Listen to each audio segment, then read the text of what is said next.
Hello everyone. Today let us see the concept of array of objects. Okay. So what do we really mean by array of objects? So we have seen in conventional programming languages like C, Fortran or Pascal, older languages, wherein we have basic data types like integer, float, character, etc. Wherein we define array also, array of integers, array of characters, which we call it a string, array of floating numbers. So, what do we really mean by array? Array is nothing but the group of similar data type, the elements of similar data type. So, similarly, here also the concept of array of objects mean that array means collection of objects. So here the same term which what we discuss in the earlier programming languages is extended to even objects also.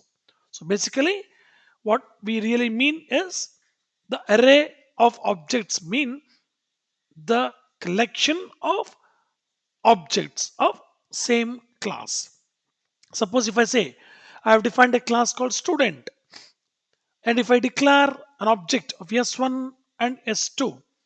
Now, both S1 and S2 are objects of, say, class student, but they are not arrays. They are independent objects. S1 is an independent object, S2 is an independent object. Whereas if I declare student as a class, then if I declare object yes of 10, what does it mean? Yes is an array having capacity to store 10 different objects, which can be called inside a loop. So that's only uh, extension of our basic object concept. Instead of having a single object, we are having collection of objects belonging to a same class, which we call array of objects. The same concept is explained here through a problem. So let us discuss a problem and then we shall define a program for that. So a problem is mentioned here like this. Write a C++ program to compute the total marks and declare the results of say 10 students or of say 20 students or of say 5 students using array of objects. So now we have to define a class with the data members, roll number, name, and marks in three subjects. So roll number, name, and marks in three subjects are the data members. Then we have to compute the total average all through the program. And once we calculate the average, what we have to do is if the student gets less than 35, he is considered to be fail. Otherwise, if his percentage or if his average is above 70, then we have to declare him a distinction. If it is in between 60 and 70, then it is first class. If it is between 50 and 60, it is second class. Otherwise, pass class. So this is a problem statement. So now what we are supposed to do? You are supposed to declare a class. You are supposed to define a class with the roll number, name, marks in one subject, marks in two subjects, marks in three subjects. Totally five elements with the sum and average, seven data members. Then in the calculation part, we have to do some if statements. We have to use some if statements to declare the result based on the average. Now, let us straight away go to the program. As I already mentioned, I am defining a class called student as per the problem statement. So it is written that assume that class contains the data members. I'm declaring a class. What is a class? Student. With what are the data members? Register number, marks M1, M2, M3 and total are of integer type. Average is of float type. Name of 20. Array of characters, which is nothing but a string. So I am defining a class called student, wherein I am using the data members. What are the data members? Register number, three subjects, marks in three subjects, then total as integers, average ultimately it becomes a float, the name of 20 as characters. Under public, I am using functions, get data function to read the data, put data function to display the data, then calculate is to do the following calculations. What are the calculations? Finding total and finding average, then displaying this. Actually, these things we normally do under display part. So, put data part. So, in the calculate part, what we do is we calculate the total as well as average. Now, let me go to the first function under public. What is it? Get data. Fine. I declare a get data wherein I read the register number, I read the name, I read the marks in three subjects like M1, M2, M3. So now using the get data function, I have taken a value to a register number M1, M2, M3 and then name. So these are the inputs to be given. So these inputs I have taken using a function called get data. Now coming to put data, I will be displaying the register number, I'll be displaying the name, I'll be displaying marks 1 as M1, marks 2 as M2, marks 3 as M3. So these are the three displays which I'm displaying using put data. Now coming to calculate. So what I do in the calculate. So as I already mentioned, there are three functions which I have declared. Get data to read the values, put data to display all those values, then calculate is to do the calculation. What is the calculation? I will be calculating total. How do I calculate the total? By adding the three marks. Then I'll be displaying the total. Then I will calculate the average by dividing the total with the three. I'll be displaying that average also. Then grade. I have to display the grade. How do I display the grade? The condition is put to display the grade. What is the condition? If a student gets 35 marks or less than 35 marks, it should be considered as fail.